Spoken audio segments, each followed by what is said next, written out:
Hello everyone. दोस्तों, जब हम बात करते हैं ना सी सेट की, तो काफ़ी सारे स्टूडेंट्स ऐसे होते हैं जिनको ये वर्ड देखकर काफ़ी खुशी होती है, क्योंकि उनका मैथ्स रीजनिंग हो सकता है अच्छा हो। बट काफ़ी सारे सेट ऑफ स्टूडेंट्स ऐसे भी होते हैं जिनको सी सेट के अंदर काफ़ी परेशानी साबित होती है। स्पेशली अगर मैं बात करूँ ना, अगर मैं हिंदी माध्यम के छात्रों की बात करूँ, तो काफ़ी सारे स्टूडेंट्स को अक्सर परेशानी होती है इनके क्वेश्चंस डील करने के लिए। तो आज के सेशन के अंदर हम यही चर्चा करेंगे कि किस तरह से आपका जो ये सी सेट का आपका जो पेपर है, कैसे एक बहुत ही गेम चेंजर साबित हो सकता है। किस तरह से ये बता सकता है कि आपका जो नाम होगा वो फाइनल लिस्ट में आएगा या नहीं आएगा। थोड़ा सा समझने की कोशिश करते हैं, थोड़ा डिस्कशन करेंगे कि हमारा अप्रोच क्या होनी चाहिए, किस तरह से हम अपने आने वाले कुछ महीनों को स्ट्रेटजाइज कर सकते हैं। इसके ऊपर हमारा ध्यान होगा आज के सेशन में। दोस्तों, अगर हम अभी बात करें, हम दिसंबर की शुरुआत में आ चुके हैं एंड आप जानते होंगे कि मई में आपका जो प्रीलिम्स होगा वो हमें देखने को मिलेगा। एंड लगभग अभी से लेकर हमारे प्रीलिम्स तक लगभग 5.5 महीने से लेकर लगभग 6 महीने से थोड़ा सा कम आप कह सकते हो समय जो है बचा हुआ है। अब ये जो अगले 6 महीने हैं, इनको हम किस तरह से अपनाते हैं, ये बड़ा ही इंपॉर्टेंट बन जाता है। मैं आपको एग्जाम्पल से समझाता हूं। देखो, कुछ बच्चे आज के समय हो सकता है ऐसे हों जिनके दिमाग में ये चल रहा हो कि सर, हमें अगले के कुछ 2 महीने या 2.5 महीने, हम अगले 2-2.5 महीने फोकस करना चाहते हैं अपने प्रीलिम्स को भी और मेंस को भी। इसी तरह से कुछ बच्चे ऐसे भी होंगे जिनको लगता होगा नहीं यार, प्रीलिम्स की तैयारी हम जनवरी या फरवरी के बाद ही शुरू करेंगे। देखो, ये कैसे डिसाइड होगा कि आप ये अच्छा है या ये अच्छा है, ये डिपेंड करेगा कि आपका करंट लेवल क्या है। राइट, अभी आप किस स्तर पर हो, वो बहुत ही महत्वपूर्ण बन जाता है इस चीज को झांकने के लिए। कुछ समस्याएं मैं आपको समझाता हूं कि सी सेट के अंदर बच्चे कैसी समस्याएं फेस करते हैं एंड उनके सोल्यूशन भी मैं आपके साथ डिस्कशन करूंगा। दोस्तों, कुछ बच्चे ऐसे होते हैं जो कहीं ना कहीं सी सेट को काफी गंभीरता से लेते हैं। दरअसल में पता क्या है, सी सेट के साथ ना एक टर्म यूज करी जाती है, दैट इज कि ये पेपर ना क्वालिफाइंग होता है। क्वालिफाइंग है, बिल्कुल 33% जो नंबर होंगे वो आपको चाहिए होंगे, है ना। तो काफी बार बच्चे इसको क्वालिफाइंग पेपर जैसे होता है वैसा मानते हैं एंड उस चक्कर में कुछ बच्चे तो इसको बिल्कुल गंभीरता से नहीं लेते। ये एक तरह के बच्चे होते हैं, इनको लगता है कि नहीं यार, बहुत ही आसान है। देखो, हो सकता है आपका अगर उस तरह का आपका बैकग्राउंड रहा हो तो शायद आपके लिए आसान लगे, पर पहले आपको ये जांच लेना चाहिए कि कितना आसान है, कितना मुश्किल है। पिछले कुछ सालों के अंदर काफी सारे ऐसे बच्चे रहे हैं जो कहीं ना कहीं सी सेट के अंदर अपना पूरा तरह से एफर्ट नहीं डाल पाए, जिस वजह से उनके जो मार्क्स थे, उनके जो नंबर थे, वो थोड़े से कम रह गए एंड वो क्वालिफाई नहीं कर पाए। ऑन द अदर हैंड, कुछ बच्चे ऐसे हैं जो कहीं ना कहीं सी सेट को काफी गंभीरता से लेते हैं। उनको समझ है कि हाँ, पेपर क्वालिफाइंग है, पर भाई क्वालिफाइंग मार्क्स लाने के लिए भी तो थोड़ी मेहनत करनी पड़ेगी ना। तो यानी कि अगर आप इस कैटेगरी में हो, डेफिनेटली आपके ये सी सेट क्लियर करने के चांसेस बढ़ जाते हैं। उसी तरह से दोस्तों, अगर मैं बात करूं, आप यहां पे नोटिस कर पाओगे कुछ और चीजें भी आपको पता होनी चाहिए। जैसे कि एक और समस्या जो बच्चे फेस करते हैं वो ये होता है कि जीएस पेपर 1 में उनका काफी अच्छा खासा आत्मविश्वास होता है। देखो, जीएस पेपर 1 के अंदर आप बहुत सारे विषय पढ़ते हो, आप इतिहास के बारे में पढ़ते हो, आप अर्थशास्त्र के बारे में पढ़ते हो, राइट। इस तरह से अलग अलग जो विषय होते हैं आपके द्वारा यहाँ पे पढ़े जाते हैं। अब उनकी तैयारी हम कई बार अच्छे से कर लेते हैं, पर क्या हम सही मायने में उसको सी सेट के साथ एक प्रॉपर बैलेंस बना पाए या नहीं बना पाए, ये भी डिटरमिन करेगा कि आपका जो प्रीलिम्स का आपका जो परीक्षा होगी, क्या आप उसको पास कर पाओगे या नहीं पास कर पाओगे, राइट। यहां पर आप देख पाएंगे कि जैसे कुछ बच्चों को लगता है कि ये तो बिल्कुल बेसिक सी चीज ही है, मेरा जीएस पेपर 1 में प्रदर्शन अगर शानदार होगा तो कहीं ना कहीं सी सेट तो अपने आप हो ही जाएगा। पर ऐसा नहीं है, क्योंकि देखो वहां पर जो चीजें आप पढ़ रहे हो, जैसे मैंने आपको बताया कि आपको अर्थशास्त्र पढ़ना पड़ता है, आपको ज्योग्राफी पढ़नी पड़ती है, भूगोल वगैरह हो गया, है ना। तो वो चीजें अलग हैं। सी सेट एक अलग स्किल सेट आपसे डिमांड करता है, तो ये गलती आपको यहाँ पे नहीं करनी चाहिए। साथ ही साथ कुछ और समस्याएं जो बच्चे फेस करते हैं वो ये है कि अभ्यास में निरंतरता नहीं रहती, यानी कि कंसिस्टेंसी नहीं होती। हमेशा मैं एक बात बोलता हूं कि जब तक आप प्रैक्टिस नहीं कर रहे एंड निरंतरता के साथ प्रैक्टिस नहीं कर रहे, अभ्यास आपका अगर समय के ऊपर नहीं हो रहा, तो गलती करोगे ही करोगे।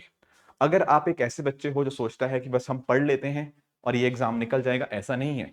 जीएस पेपर 1 के अंदर आपको बहुत सारी चीजें पढ़नी पड़ती हैं, यहां पर भी पढ़ोगे, पर साथ ही साथ आपको अभ्यास करना पड़ेगा। खुद एक कॉपी लेकर पेन के साथ उसके ऊपर अपना अभ्यास आपको निरंतर करना है, तभी आप सीसेट में अच्छा कर पाओगे। कुछ और समस्याओं की दोस्तों अगर मैं बात करूं, कुछ बच्चे ऐसे होते हैं जिनको लगता है कि सर मुझे तो गणित से बहुत डर लगता है, मैं सिर्फ कॉम्प्रिहेंशन वाले सवालों पर ध्यान दूंगा एंड गणित वाले हिस्सों को छोड़ दूंगा। ये भी अपने आप में बहुत बड़ी गलती हो सकती है, क्योंकि आप नोटिस कीजिए कि दरअसल में अगर 80 सवाल आते हैं ना हमारे सामने, तो लगभग 26 या 27 सवाल हमारे कॉम्प्रिहेंशन से आएंगे, कुछ 15 से 20 सवाल मतलब थोड़ा ऊपर नीचे रहता है, ये रीजनिंग के रहते हैं, एंड बाकी के जो सवाल होते हैं वो प्योरली आपका क्वांटिटेटिव एप्टीट्यूड या जिसको हम गणित कह लें उसके आसपास आते हैं। ठीक है, तो लगभग आप कह लो कि लगभग 40 के आसपास सवाल यहाँ से आते हैं, थोड़े 2-4 क्वेश्चन ऊपर नीचे होते हैं। तो अगर आपका ध्यान सिर्फ इसके ऊपर रहेगा, आपने इसको छोड़ दिया, तो बहुत मुश्किल होगी, क्योंकि देखो हमें 66 नंबर तो चाहिए चाहिए, सारे के सारे भी सही कर दोगे तब भी नहीं हो पाए। समझ पा रहे हो? तो ऐसा नहीं करना कि आपने एक हिस्से को या दो हिस्सों को पूरा छोड़ ही दिया, वो बहुत ही गलत आपकी आपकी अप्रोच रहेगी। आपको क्या करना होगा, आपको जो अच्छे सवाल हैं, अच्छे मतलब जो आप कम समय के अंदर कर पाओगे, वो तीनों सेक्शंस के अंदर आपको ढूंढने चाहिए। एंड अगर आप ये चीज करते हो एंड अपने डर को कहीं ना कहीं निकालने की बाहर कोशिश करते हो, तब आप इस पर्टिकुलर परीक्षा के अंदर अच्छा परफॉर्म कर पाओगे। इसके अलावा एक और समस्या जो बच्चे फेस करते हैं, लॉजिकल रीजनिंग के रिगार्डिंग हो गया। मैंने बताया कि 15 से 20 सवाल आपको रीजनिंग के देखने को मिलते हैं। ठीक है, तो रीजनिंग कई बार बच्चे कहते हैं कि सर रीजनिंग में क्या पढ़ना है। देखो होता पता क्या है कि रीजनिंग में आई अंडरस्टैंड आपके दिमाग के सोचने की क्षमता ही है रीजनिंग, पर कहीं ना कहीं जो क्षमता होती है कई बार तो हमें बचपन से मिल जाती है, पर कई बार इसको थोड़ा सा निखारना भी पड़ता है, इसको थोड़ा डेवलप भी करना पड़ता है। और जो जो निखारने की क्षमता आती है ना, वो अभ्यास में निरंतरता से ही आती है। बिना उसके आप निरंतरता के बिना आप कहीं ना कहीं इसमें निपुण नहीं हो पाओगे। तो इट इज वेरी इंपॉर्टेंट कि आप जो रीजनिंग होती है उसमें भी निरंतरता रखें, तभी अच्छे से डेवलप हो पाएगी। और कुछ समस्याएं, ठीक है, कुछ बच्चों का लगता है कि सर मैं तो रोज अखबार पढ़ता हूं, कॉम्प्रिहेंशन मैं कर लूंगा बड़े आराम से। हाँ, बात आपकी ठीक है कि अगर आप निरंतर अखबार पढ़ रहे हैं, कहीं ना कहीं आपकी सोचने की क्षमता बढ़ जाती है, कॉम्प्रिहेंशन स्किल्स बढ़ जाते हैं, पर कहीं ना कहीं उसके सवाल को कैसे आप इंटरप्रेट कर रहे हो, कैसे उस सवाल को समझ रहे हो, कैसे उस सवाल से जवाब तक पहुंच रहे हो, ये भी एक अपने आप में एक स्किल होता है।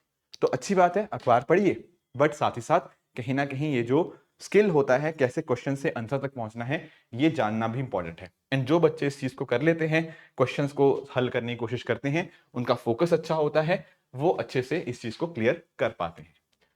साथ ही साथ दोस्तों कुछ और समस्याओं की बात करें तो एक समय प्रबंधन का बड़ा एक मुद्दा रहता है।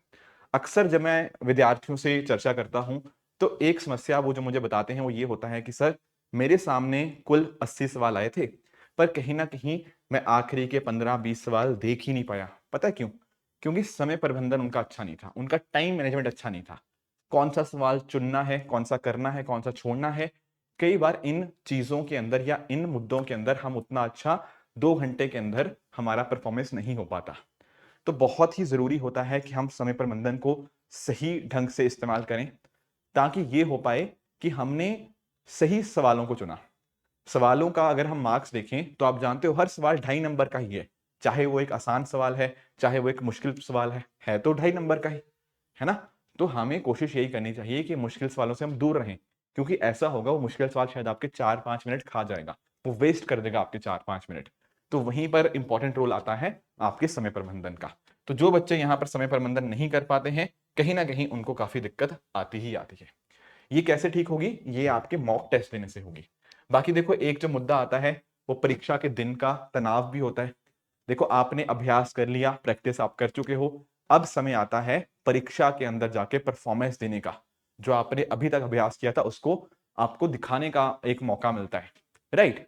तो ये जो मौका होता है उस समय कई बार हम इतने ज्यादा प्रेशर में आ जाते हैं, इतना ज्यादा हमारे दिमाग में तनाव होता है कि हम उस समय के ऊपर अपना परफॉर्मेंस 100% नहीं दे पाते।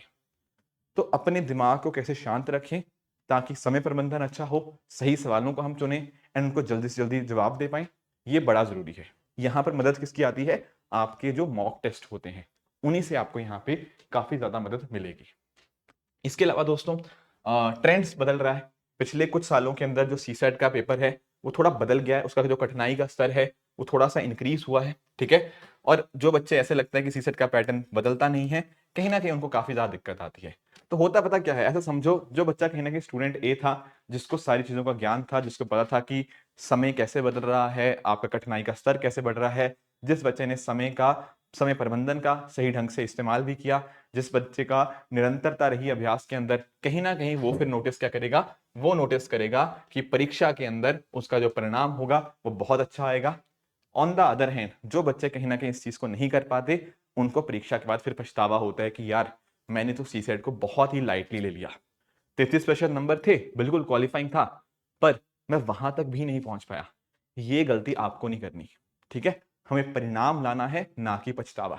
तो जरूरी क्या है, जरूरी है कि हम अपने अच्छे से, अपने पूरी तरह से बेस्ट दें अपना इस चीज के लिए, ताकि हम जो अपने मार्क्स हैं वो डेफिनेटली 66 से तो काफी अच्छे ही होने चाहिए, ताकि बड़े आराम से हम अपना प्रीलिम्स क्लियर करें एंड आगे जाके जो हमारा मुख्य परीक्षा है, जो मेंस एग्जामिनेशन है, उसकी हम यहाँ पे अच्छे से तैयारी करें।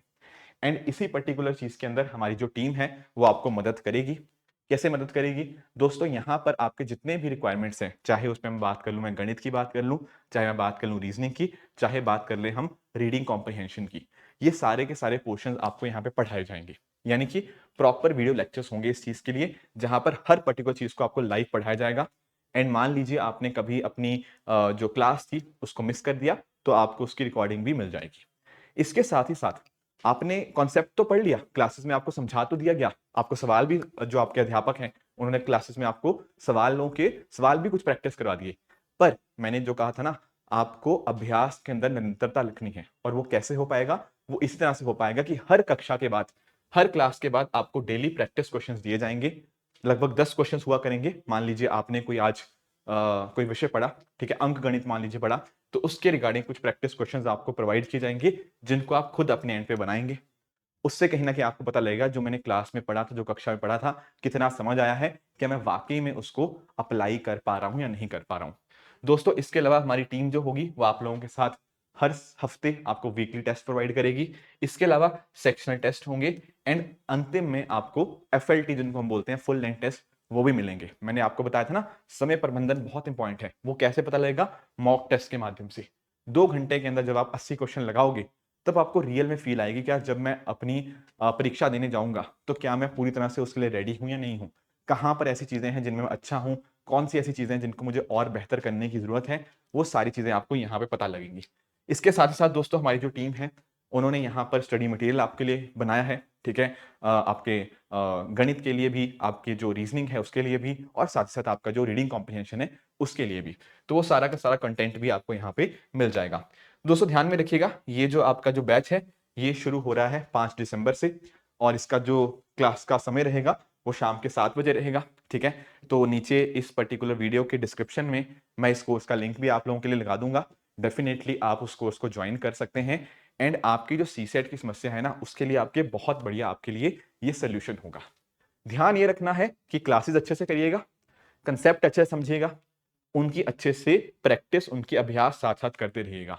अगर ये चीजें अलॉन्ग विद मॉक टेस्ट आप करते हो, तो मुझे पूरी उम्मीद है कि आपका जो सी सेट का डर था वो कहीं ना कहीं डर खत्म हो जाएगा, एंड साथ ही साथ आप अपनी तैयारी में भी और अव्वल दर्जे के आगे निकल के आएंगे। ठीक है दोस्तों, तो डेफिनेटली आप इस बैच को ज्वाइन कर सकते हैं। डिटेल्स मैंने डिस्क्रिप्शन में दे दी है, वहां पर जाइए, कोर्स के अंदर एनरोल कीजिए, एंड अपनी सी सेट की प्रिपरेशन को और भी बेहतर बनाइए। थैंक यू सो मच दोस्तों ज्वाइन करने के लिए। इसी तरह से आप भी अपने एंड पे हार्डवर्क करते रहिए। All the very best.